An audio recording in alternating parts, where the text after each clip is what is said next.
maayong gabi kaninyong tanan. Magandang gabi sa inyong lahat. Una na sa lahat, ialay natin ang pasasalamat sa Diyos para sa araw na ito.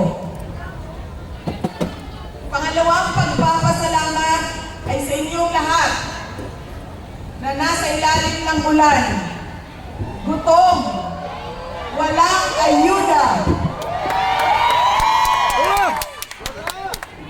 naipit sa traffic, hindi pumasok sa trabaho. Ngunit ibinigay ninyo ang panahon para sa aming lahat ngayong gabi. Maraming salamat sa inyo. Ang susunod na pagpapasalamat ay sa PDP dahil binigyan nila ako ng pagkakataon sa rally nila ngayon. Maraming salamat sa inyo.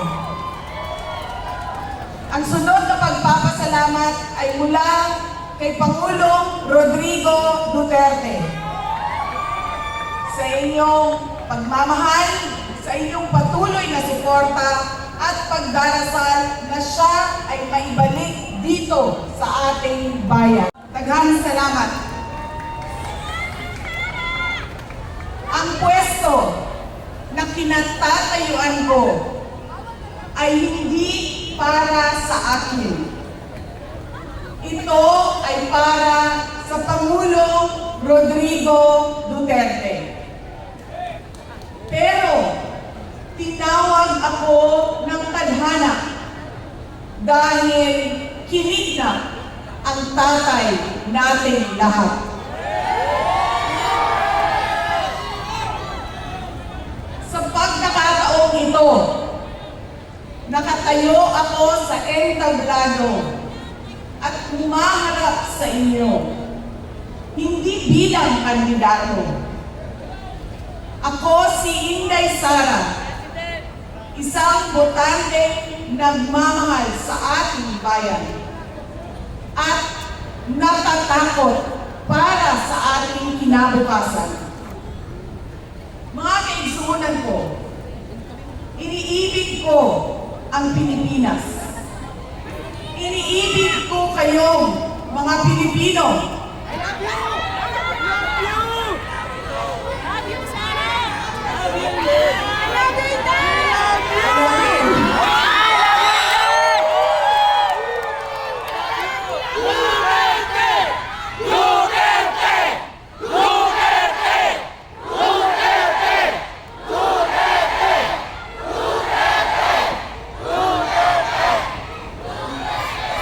This election will decide the future of our country.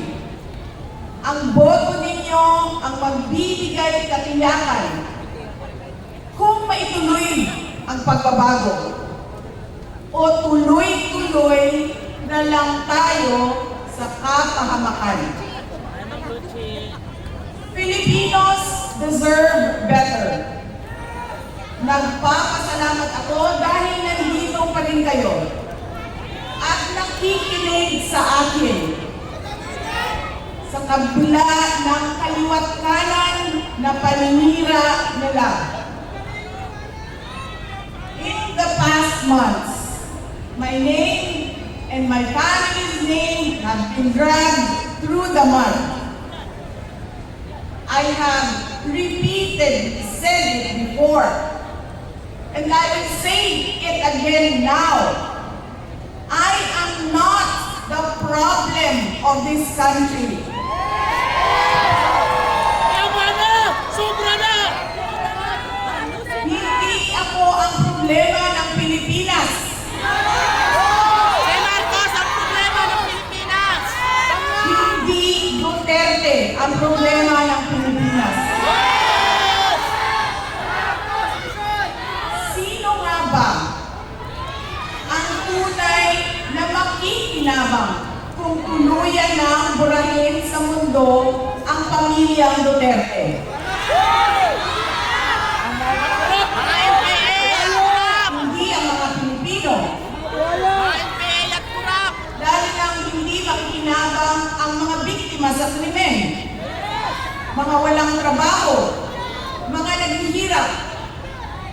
maging ang mga nagugutom.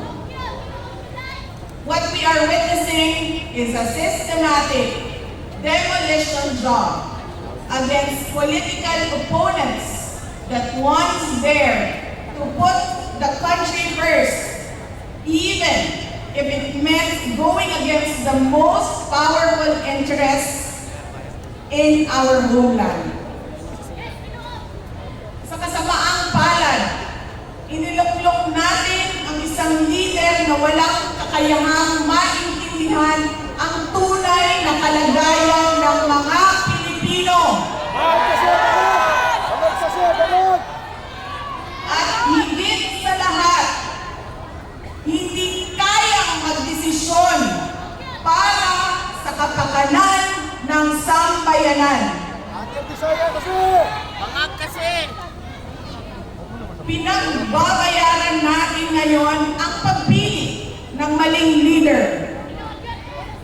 Nakikita natin ang lantaran at walang pakundangang paglabag sa ating saligang batas. Pinamumunuan din tayo ngayon ng isang taong patuloy pa rin tumatanggi, sumailalim sa isang pampublikong hair follicle drug test.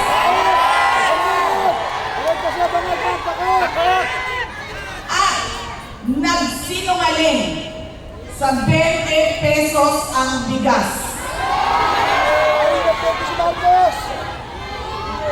Ang masakit pa, nakuha nilang kidnapin ang dating Pangulo. At dali-dalian nilang itinapon sa ibang bansa upang litisin ng mga dayuhan. Ngunit, higit pa sa mga kabiguang ito ay isang mas malalim na pambabastos at panghihinsulto sa ating mga Pilipino. Iniinsulto nila tayo sa paggamit ng ayuda upang bilhin ang boto ng mga tao. Ang ayuda ay hindi naman likas na masama. Sa katunayan, marami ang natulungan ito noong panahon ng pandemya. Ngunit, kapag ginamit ito para manipulahin kayo at pagsamantalahan ang inyong kahirapan upang manatili sila sa kapangyarihan, nagiging sandata ito ng pang-aabuso. Again, Filipinos deserve better.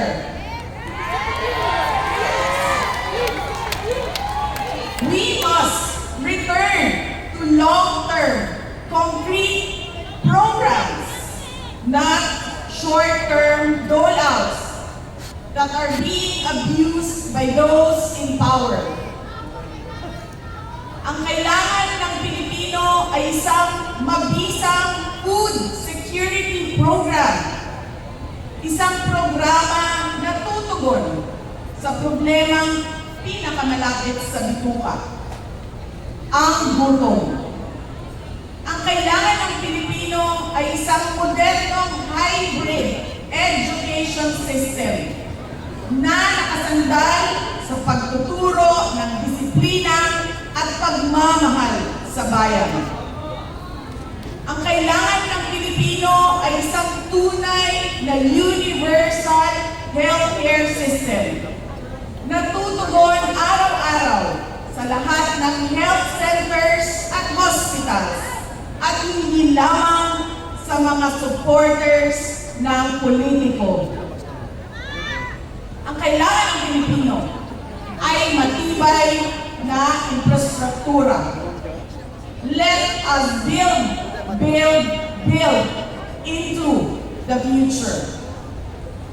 Ang kailangan ng Pilipino ay oportunidad sa hanap buhay at trabaho dito sa loob ng ating bayan.